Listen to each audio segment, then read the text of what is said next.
네, 안녕하세요. 랑랑입니다. 최근에 좀 자주 뵙게 되는 것 같습니다. 부동산 시장이 정말로 뜨겁다라고 볼 수 있는 건데, 조금이라도 쉬려고 하면 이렇게 또 바로 부동산 대책을 내주시니 더욱 열심히 해야 되는 시기가 아닌가라는 생각도 듭니다. 자, 아무튼 오늘 발표된 조정 대상 지역에 대해 또 궁금하신 분들이 많이 있으실 테니까 일단 오늘은 간단하게라도 이제 발표된 내용을 같이 살펴보면서 앞으로는 어떻게 좀 흘러갈까라는 것들을 같이 잡아보도록 하겠습니다.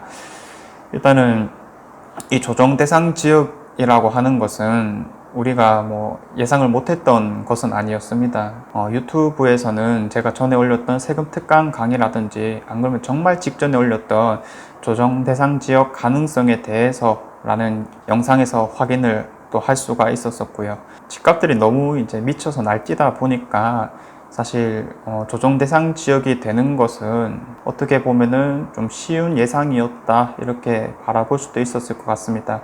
다만 한 가지 의외인 것은 이제 같이 날뛰고 있는 달서구 같은 경우에는 조정 대상 지역이 왜 안 됐을까 이런 측면도 있었는데, 사실 달서구에서도 죽전동 일대나 아니면 상인, 월성, 월배 이런 지역들만 조금 올랐기 때문에 핀셋 규정이라도 조금 지정이 되는 게 맞는 게 아닌가 이렇게 이제 생각은 들었었는데, 아무래도 그런 동 단위의 핀셋 규정은 조금 쉽지 않은 듯 합니다. 곰곰이 그 부분에 대해서 생각을 해봤을 때 동 단위로 규제가 들어가 버리면 이 전국에서 너무나도 규제할 곳들이 많아질 거기 때문에 사실 그런 것들을 일일이 체크할 수가 없으려나 라는 생각도 조금은 들게 되고요. 아무튼 달서구 같은 경우에는 오르는 곳만 오르다 보니까 정말로 핀셋 규정이 아니고서는 조정 대상 지역이 될 수 있을까라는 의문은 조금은 들기 시작합니다. 지금 수성구 전체가 올라서 조정 대상 지역이 되었고, 지금 현재 수성구에 몰려있는 투자 세력들은 눈을 또 돌릴 수밖에 없긴 하거든요. 달서구가 첫 번째 포인트라는 측면에서 호재로 작용되어 집값 상승이 많이 될 것 같다라는 생각도 들고요. 사실 이 이유가 아니다 하더라도 집값 상승은 워낙에 많이 되고 있었으니까 그렇게까지 큰 효과가 있을까라는 생각도 조금은 들긴 듭니다. 그리고 이제 다른 구 지역들의 신규 분양 단지들이 몰려 있는 곳이 있잖아요. 그래서 그런 것들도 조금은 더 가격 상승을 하는 요인이 되지 않을까라는 생각도 듭니다. 오늘은 이제 보도 자료를 같이 한번 살펴볼 건데, 조정 대상 지역을 통한 시장 안정 기조 강화라는 제목으로 보도 자료가 하나 발표되었습니다. 불과 1시간 전에 발표가 되었던 거고요. 경기 김포, 부산 해운대, 수영구, 동래구, 남구, 연제구 뿐만 아니라 대구, 수성구까지 포함이 되었었습니다. 그리고 지금 11월 달인데 12월 중에 기존 규제 지역 중에 일부 지역에 대한 부분 해제 및 과열 우려 지역 추가 지정 등을 같이 검토한다라고 했으니까, 사실 대구에 있어서는 다음 대상이 달서구이긴 하지만 이번에 충족이 되지 않았다라는 측면에서 조금 반반이지 않을까라는 생각도 듭니다. 아무튼 기사 내용을 확인했을 때는 달서구도 이미 조정 대상 지역에 포함될 기준은 충족했다 이렇게 보여졌거든요. 그래서 12월 중에 한번 포함되는지도 같이 살펴봐야 되겠습니다. 자, 그리고 이제 위의 내용은 사실 우리가 크게 집중할 필요가 없으니까 대구 내용들 위주로만 간단히 살펴보겠습니다. 지방에서는 부산, 대구, 울산, 광역시 일부 구 중심으로 상승 추세를 보이고 있으며, 그리고 창원과 천안 지역 역시 상승폭이 확대되고 있습니다. 그런데 울산 광역시라든지 창원, 천안은 지정이 안 되었죠. 12월 중에 충분히 가능하다라는 겁니다. 자, 그리고 이제 수성구 내용이 나오는데, 수성구 중심으로 학군 및 투자 수요가 증가하여서 8월 달부터 엄청난 상승을 해왔었습니다. 우리가 눈으로 확인했다시피 정말 한 주가 지나면 1억, 2억은 금방이었고요. 많이 오른 것은 정말 한 달 내에 3억씩 이렇게 오르는 곳들도 있었습니다. 원래 17년 9월 중에 투기 과열 지구가 지정이 되었었으나 조정 대상 지역에는 선정이 되지 않았던 만큼 세금적인 부분에 있어서 사실 큰 리스크가 없었습니다. 그냥 일반 다른 대구 지역과 똑같이 적용이 되었기 때문에 외지 투자자들에게 있어서는 엄청난 매력적인 그런 투자처였다라고 볼 수가 있거든요. 다른 규제 지역들은 조정 대상 지역까지 같이 묶여 있어서 세금적인 부분들, 특히 보유세 이런 것들 많이 내게 됐었는데 수성구는 아니었다라는 거죠. 그리고 실거주를 할 필요가 없다라는 측면에서 역시나 매력적인 포인트였습니다. 자, 그렇게 함으로써 다주택자 및 외지인의 매수 비중이 크게 증가하였습니다. 자, 여기 보면 14.3에서 18.1로 이제 엄청난 상승을 했었다라고 이제 밝혔고요. 조정 대상 지역이 되기 위해서 정성적 요건과 정량적 요건이 있다고 저번 영상에서 말씀을 드렸는데, 거기에는 뭐 사실 청약, 과열이라든지 아니면은 매매 가격의 상승률이 물가 상승률의 1.3배 정도가 기준이었었는데, 국토교통부에서는 이제는 외지인 매수 비중까지 체크를 하고 있습니다. 그래서 이런 부분들도 이제 앞으로 같이 체크를 해봐야 될 것 같다라는 생각이 들고요. 자, 그 다음에 이제 수성구 같은 경우는 3개월 누적이 5.15% 정도 올랐고 1년 해서 7% 정도가 올랐기 때문에 이런 것들이 물가 상승률의 몇 배나 되었다라고 하는 거였습니다. 자, 옆에 보시면 주간 상승률도 있는데 10월 2주차, 3주차, 4주차, 그리고 1월 1주차, 2주차 2주에 사서 다음 주에 팔아도 내가 돈을 벌었다라는 거고요.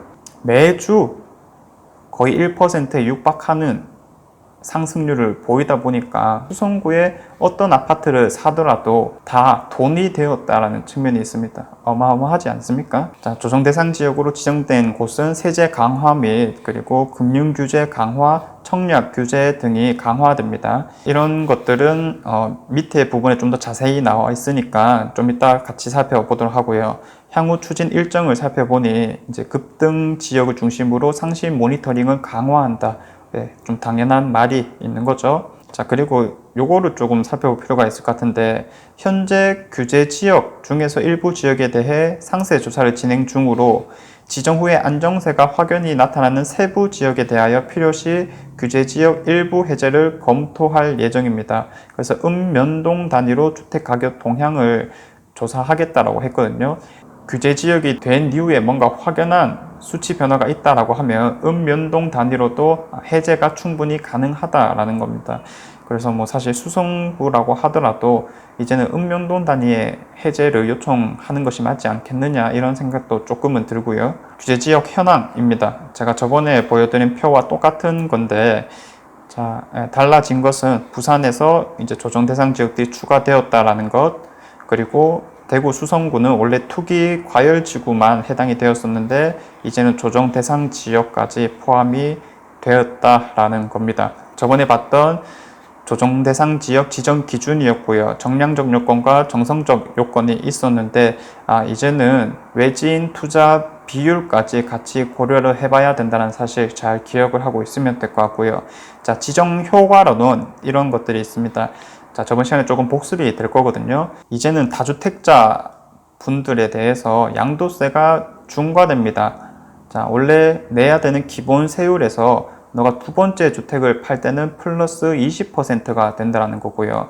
세 번째 주택을 팔 때는 플러스 30%가 된다라고 하는 겁니다. 자, 이런 것들이 상당히 많이 늘었기 때문에 더 이상 외지인 투자 비율이라든지 다주택자의 투자는 조금 줄어들 가능성이 높다라고 하는 거고요. 장기 보유 특별 공제 역시 배제합니다. 너가 오래 가지고 있으면 있을수록 이 양도소득세 내는 거에 대해서 좀 감면을 해주는 거였는데 이런 것들이 이제 배제된다라는 겁니다. 다주택자들에게는. 자, 그리고 이런 것도 좀 큽니다. 사실 수성구에는 9억 이상 되는 고가주택들이 많다라고 볼 수 있는데 2주택 이상 보유자는 종부세를 추가 과세하게 됩니다. 실질적으로 일반 지역의 3주택자와 동일한 취급을 받게 될 거거든요. 그래서 종부세 부담이 상당히 많이 늘어날 것입니다. 최근에는 또 주택 공시가격 현실화율을 높이겠다, 2030년까지 90%에 육박하게 하겠다라고 발표된 마당에 조정 대상 지역까지 됐으니 이제는 정말 고가주택을 가지고 있는 2, 3주택자 같은 경우에는 철저한 돈 계산이 필요할 것으로 보입니다. 자, 이런 부분들은 세무사와 꼭 상담을 하고 진행하시길 바라겠고요. 자, 그 다음에 일시적 2주택자, 이사를 위해서 일시적으로 두 채를 사는 경우가 있겠죠. 그랬을 때 종전주택의 양도 기간 부분에 대해서도 달라지게 됩니다. 원래는 3년이 기준이었었는데 1년 이내 신규 주택 전입 및 1년 이내 양도를 해야지만 일시적 1세대 2주택자로서의 비과세 혜택을 받을 수가 있다는 겁니다. 그 밖에 있는 것들은 원래 수성구가 투기 과열지구였기 때문에 원래 지정이 되어 있던 그런 것들이거든요. 그래서 전매 제한이라든지 자금 조달 계획서 신고이라든지 이런 것들은 있었습니다. 한번 읽어보시면 될 것 같고요. 정부가 발표한 내용은 한 요 정도였습니다. 저를 거쳐 가셨던 분들 중에 이제 조정 대상 지역에 대한 내용이 정말 뜬금없다 이런 사람은 거의 없었을 거라고 생각이 들고요. 또 이제 몇몇 분들은 이 조정 대상 지역이 선정될 걸 아니까 미리 공부라든지 이제 좀 진행을 하셨을 거라고 생각이 듭니다. 앞으로는 또 어떻게 이제 행동을 할지 지금부터 잘 계획을 세워 보시면 좋을 것 같다라는 생각도 듭니다.